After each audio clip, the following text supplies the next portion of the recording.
Karibu sana mtazamaji wa Zone Media, tujuzane yale ambayo yanagusa zaidi katika uga wa kimataifa siku hadi siku.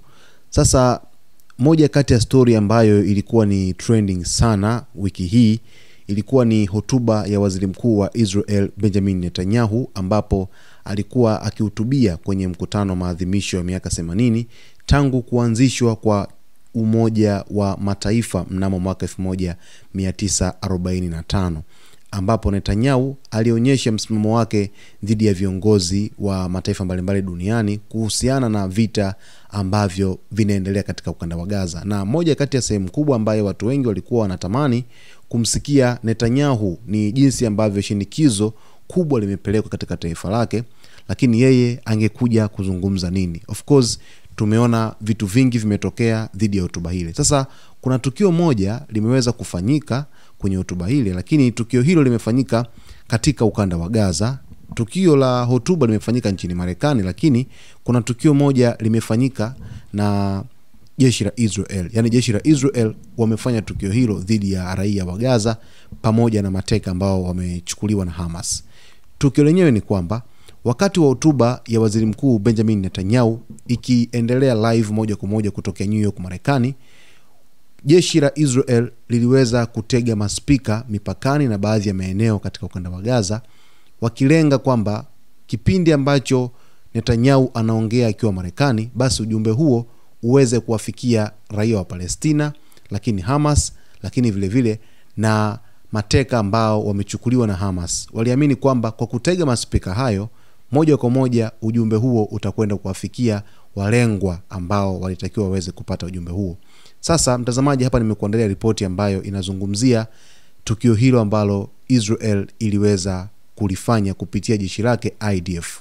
Wakati waziri mkuu wa Israel Benjamin Netanyahu akihutubia mkutano wa Umoja wa Mataifa UNGA jijini New York, Marekani, jeshi la Israel lilifanya operesheni isiyo ya kawaida katika mpaka wa Gaza.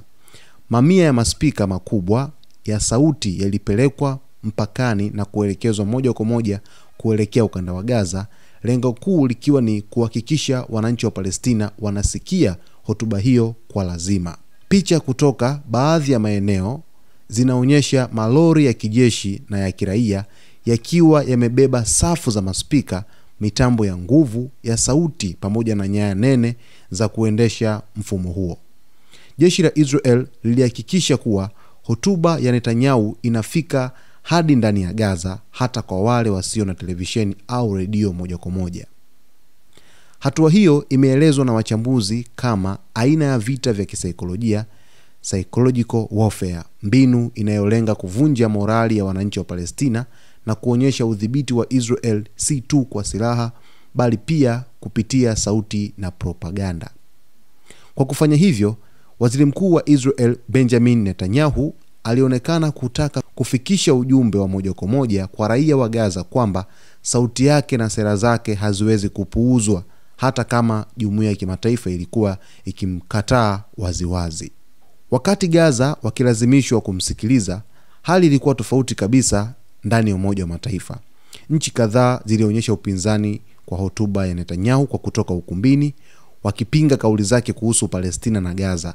Dunia ilimkataa kwa vitendo, lakini Israel ikahakikisha Wapalestina wanabaki chini ya sauti yake, yani wasikie kile ambacho Netanyahu alikuwa anakihutubia.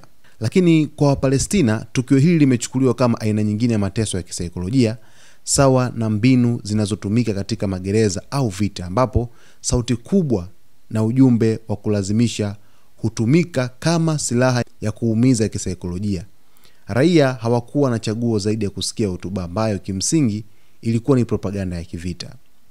Maswali ni mengi sana dhidi ya kitendo ambacho IDF kupitia waziri mkuu wa Israel na waziri wa ulinzi wameweza kukifanya kwa raia wa Gaza. Je, ni kweli walitega maspika, lakini wananchi wa Gaza na wale mateka ambao wamechukuliwa pamoja na Hamas waliweza kusikia hotuba hiyo mwanzo mwisho? Kwa sababu hotuba ilikuwa na takribani lisali moja, yani dakika kuanzia 40, 50 hapo na kuendelea. Je, hotuba yote ile iliweza kusikika kwamba ujumbe ulifika? Hayo ni maswali makubwa ambayo yameweza kuzungumzwa. Lakini hata katika maeneo ambayo baadhi picha zimeweza kuonekana kwamba maspika yaliweza kutegwa. Kulikuwa kuna sitofahamu kwamba eneo hilo litafanikiwa kuweza kutransfer moja kwa moja sauti kutokea eneo la tukio New York Marekani hadi Israel. Kwenye teknolojia ni sawa, inaweza kuwezekana kwa sababu ya kufuatilia live, lakini je, maspika yalitosha kuweza kufikisha sauti dhidi ya hotuba ya waziri mkuu wa Israel Benjamin Netanyahu, au ilikuwa ni mbinu ya kuweza kutrendi kisiasa kwa taifa la Israel, lakini vile vile kwa namna ambavyo waziri mkuu Benjamin Netanyahu amekuwa akiendesha sera zake katika taifa la Israel, ukanda wa Mashariki ya Kati kwa ujumla, ambapo amekuwa akishinikiza wazi kwamba kupambana na maadui wote ambao wanatishia taifa la Israel. Sasa mtazamaji, hali hii ilizidi kuweza kuibua maswali makubwa, kwa sababu moja kati ya kitu ambacho kilikuwa ni kama surprise kwa taifa la Israel ni jambo hili ambalo limefanyika hapo. Israel wenyewe kupitia raia wake walikuwa surprised sana, yani walishangazwa na kitendo kile, lakini vile vile dunia kwa ujumla iliweza kushangaa, ikiwa mataifa mengi sasa hivi yakiwa yanashinikiza Israel iache kabisa, imalize vita katika ukanda wa Gaza, na mwisho wa siku basi maisha yaweze kuendelea. Imefika hatua wanasema kwamba imetosha kwa Netanyahu kwa kile ambacho amekifanya katika ukanda wa Gaza, kwa sababu imefika hatua huruma imewaingia baadhi ya viongozi duniani, wakiwemo viongozi wa Ulaya na viongozi wengine, lakini vile vile kutoka pande zote za dunia wameumizwa na kuchukizwa na kitu ambacho kinazidi kuendelea mpaka hivi leo. Ukiangalia picha mtazamaji, unaona ni kwa jinsi gani ambavyo safu za maspika ziliweza kutegwa moja kwa moja katika maeneo ambayo yanaonekana kuwa ni mpaka kati ya Israel pamoja na Gaza, na wakiamini kwamba hata mateka ambao wanamgambo wa Hamas wameweza kuwachukua watakwenda kusikia, na kwamba inamaanisha wazi kwamba mateka wasijisikie unyonge, bali taifa lao la Israel liko bega kwa bega kwa ajili ya kuweza kuhakikisha kwamba raia wake wanakuwa salama wakati wote. Sasa kuna mambo mengi mtazamaji ambayo yametokea kufuatia tukio hilo la waziri mkuu Benjamin Netanyahu ambalo ameweza kulifanya, na taifa la Israel moja kwa moja limeonekana kuweza kutimiza jambo hilo ambalo limeweza kuibua maswali mengi, lakini sitofahamu kubwa imeweza kutokea kufuatia tukio hilo.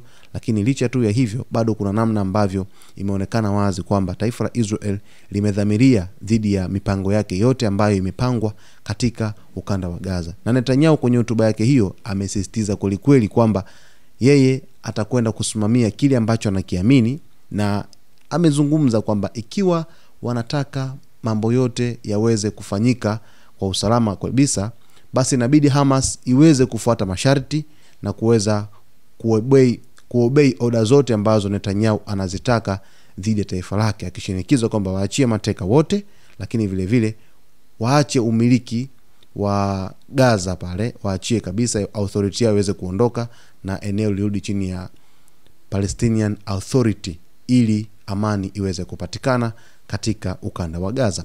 Mtazamaji, kuna mengi sana utakwenda kuyafahamu katika Zone Media, lakini nikusii ukae nasi muda wote. Usisahau kusubscribe channel yetu, kulike video zetu, kucomment pamoja na kushare. Mimi naitwa Victor Moshi.